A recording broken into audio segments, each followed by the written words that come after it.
Баршаңызға сәлем, каналыма қош келдіңіздер. Бүгін сіздерге өте оңай каркаде сусын жасауды үйрететін боламын. Жасалу жолы өте оңай. Біз күнделікті осы сусынды күн ысығаннан жасап ішеміз. Балаларымыз сүйсініп ішетін болады. Міндетті түрде жасап көріңіз. Жасалу жолы да өте оңай.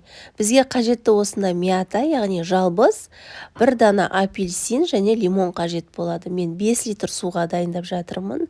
Осылай апельсиннің барлығын артық жерлерін алып, кесіп дайындап аламыз. Апельсин қоспасаңыздар да болады.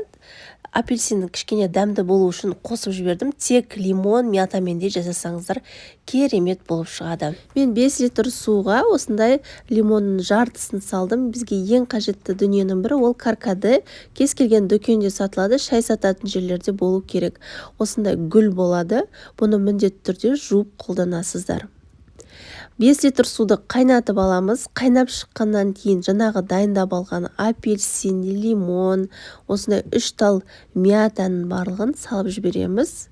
Каркадені бір уысын алып, жақсылап жуып алыңыздар. Шаң болады, сол себепті жақсылап жуып, араластырып жібереміз. Осы барлығын салып болған соң біздің қайнауымыз басылып қалады судың. Енді қайнап шыққанын күтеміз. Осылай бір бұрқ еткізіп қайнағаннан кейін астын өшіріп, қақпағын жауып қойып қойыңыздар.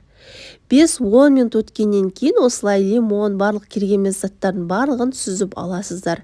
Әбден суығаннан кейін барып қант салыңыздар. Қантты мен 150-200 грамдай саламын. Тым тәтті болмау керек. Салқын күйінде салсаңыздар қант көп кетпейді. Сол себепті мен үнемі салқын күйінде қосамын. Набат қоссаңыздар да болады, керемет болып шығады. Үйіңіздегі кез келген ыдыстарға осылай құйып, холодильникте салқын күйінде балаларыңызға берсеңіздер, таптырмас сусындардың бірі. Дүкеннен су алып жүрмейсіздер, өте дәмді, әрі пайдалы. Міндетті түрде жасап көріңіздер. Менің парақшам өте пайдалы, көптеген рецепттерді таба аласыздар. Сол себепті каналыма тіркеліп алды ұмытпаңыздар. Видео ұнаса лайк басып, төменге өз пікірлеріңізді қалдырыңыздар. Сіздермен болған ләззат, назарларыңызға үлкен рахмет.